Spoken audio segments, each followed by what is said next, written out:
Jumpa lagi bersama Cocot Pedal ya Mo. Di sini sudah jarang hujan Mo, yang ada malahan batuk pilek merajalela. Langsung saja janda lewat melirik burung perkutut dan cerat-cerit cerut.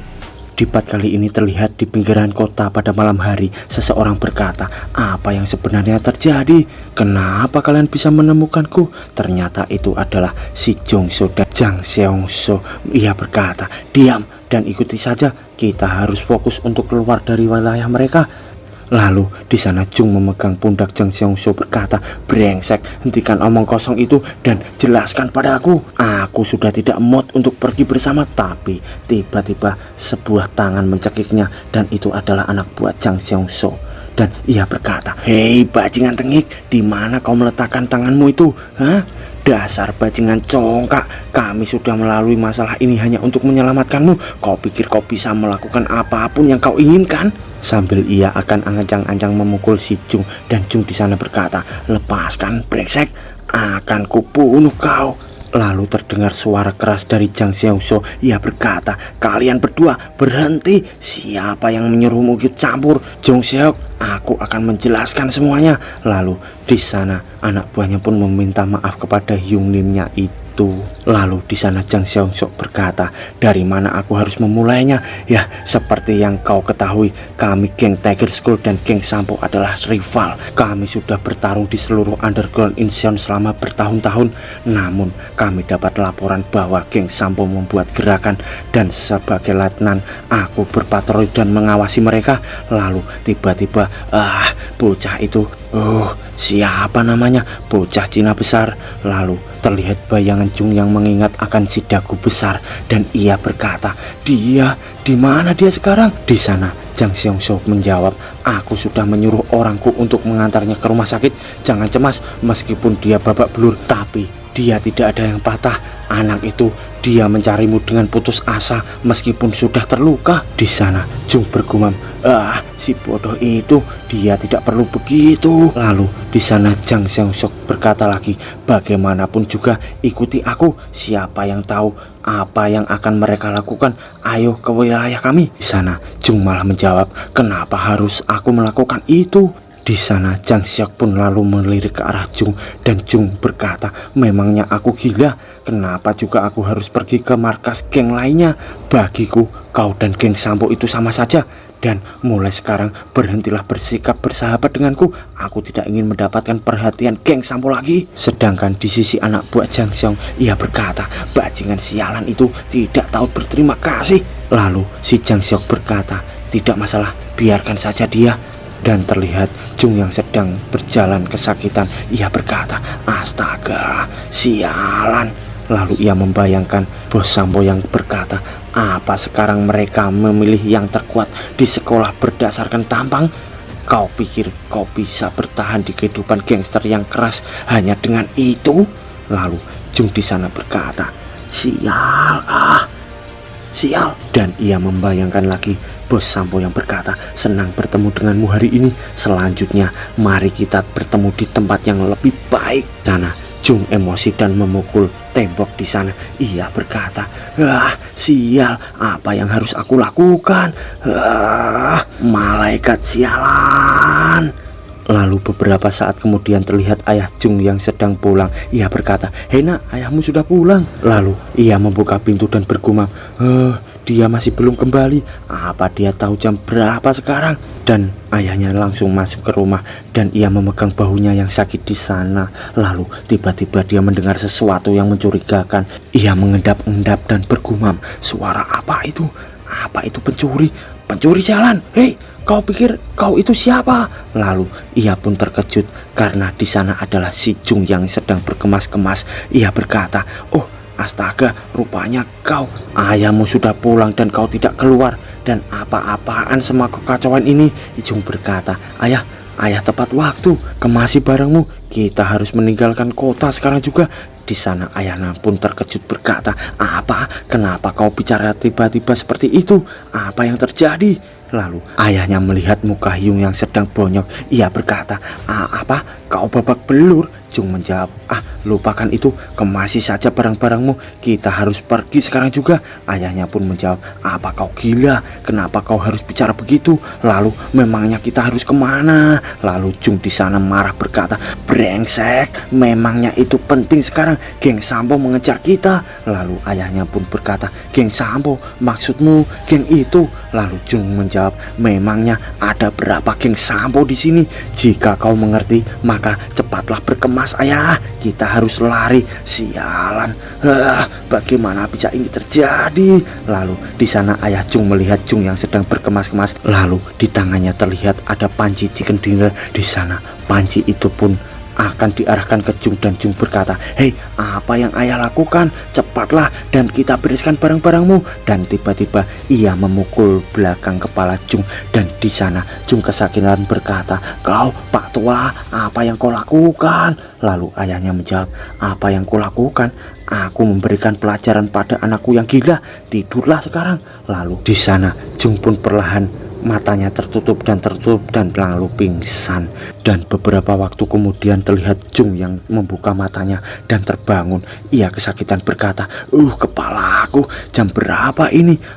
Pak Tua itu, tunggu saja nanti ya. Lalu ia melihat sebuah surat, dan surat itu pun berisi, nampaknya kau terlibat masalah lagi. Berhenti bicara omong kosong dan tenangkan pikiranmu di rumah. Aku sudah memberitahu sekolah, jadi istirahatlah di rumah. Aku sudah membuat makanan untukmu, makanlah kapanpun kau menginginkannya. Di sana Jung berkata, kau tidak mengerti, kau pikir ini hanyalah permasalahan sekolah kan? Lalu ia menatap jam. Di sana terlihat jam 2. Ia bergumam, sialan, kurasa meskipun kami pergi sekarang juga, lalu apa yang harus aku lakukan setelahnya? Seperti yang ayah bilang, kami tidak punya tujuan dan juga uang, tapi cukup berbahaya tinggal di sini. Sial, apa yang harus kulakukan? Lalu dari luar pintu ada seseorang berkata, hei, ada orang di dalam. Oi, Ojong Sok, bukankah ini rumah Ojong Sok? Aku sudah tahu semuanya, bukalah pintunya, bukalah. Dan di dalam sana Jung was-was dan bergumam, jangan bilang mereka sudah di sini, para bajingan Sampo itu. Kau pikir aku akan ikut dengan sukarela? Aku tidak akan pernah terseret lagi pada geng Sampo itu. Lalu terlihat di sana bayangan seseorang di sana, dan Jung pun bergumam lagi, aku tidak boleh melakukan itu di kehidupan ini. Sedangkan orang yang di luar berkata dengan keras, oi Ojong Sok, keluarlah, aku tahu kau di rumah. Terlihat di sana seseorang yang di luar rumah Jung itu. Ia berkata, itu aneh, apa Pak Tua Kolot itu memberiku alamat yang salah ya? Biar kulihat, seharusnya kunci berada di sini. Oh, ini dia. Lalu ia menemukan kunci di pot bunga itu. Di sana Jung bergumam, bagaimana dia bisa tahu di mana letak kunci? Apa-apaan ini? Sial. Terlihat di sana kunci pintu sudah dibuka dan orang itu akan masuk. Lalu di sana Jung pun akan ancang-ancang memukul, dan ia berkata, apa yang sedang kau lakukan? Bajingan sialan. Iya. Dan ternyata pukulan Jung itu dapat dihindari oleh orang itu.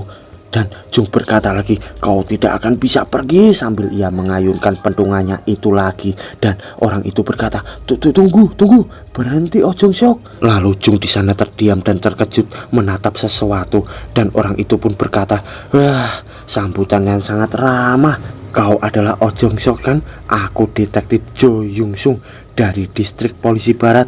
Bisa kau ikut denganku ke kantor untuk bicara? Lalu di sana Jung pun terkejut. Ia berkata, apa? Detektif? Dan terlihat juga di sana Enjeong yang terkejut berkata, detektif. Lalu ia pun bergumam, aku juga jauh-jauh kemari dan rupanya dia detektif. Apa yang telah dia lakukan? Jong Sok bodoh. Ternyata ia membawa sesuatu di plastik sana. Entah apa yang akan dilakukan Enjeong di sana, Momok pun nggak tahu. Lalu kita dibawa ke kantor polisi. Di sana Jung melirik-lirik ke arah semua tempat dan ia melirik ke sebuah sel. Dan di sana Pak Detektif berkata, apa kau ingin mengakui kejahatan atau semacamnya? Kenapa kau bersikap seperti anak anjing yang sedang ketakutan? Di sana pun Jung menjawab, apa-apaan itu? Siapa yang kau panggil anak anjing? Sial, aku masih tidak menyukai kantor polisi bahkan setelah reinkarnasi. Di sana Jung berkata, jadi kau bilang Pak Tua, maksudku ayahku meminta bantuanmu? Lalu detektif pun menjawab, itu benar. Dia bilang bahwa kau mengaku sedang diburu oleh geng Sampo. Di sana Jung pun berpikir, Pak Tua itu mengatakan hal yang tidak penting. Cukup melelahkan berurusan dengan geng Sampo. Sekarang aku harus memikirkan tentang polisi.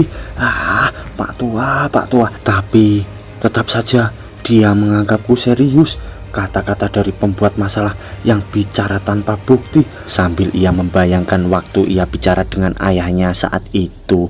Dan di sana detektif berkata, lalu apa yang terjadi? Apa hubunganmu dengan geng Sampo? Jung menjawab, oh ya, ini sejujurnya. Lalu tiba-tiba dari belakang ada seseorang yang lewat dan ia berkata, oh permisi, numpang lewat. Dan ia berkata lagi dengan marah, cepatlah sialan. Ternyata di belakang tadi orang yang dibentak itu adalah seorang kriminal. Ia berkata, iya aku datang. Lalu orang itu melihat ke arah Jung dan semakin dekat dan memukul belakang kepala Jung dengan keras.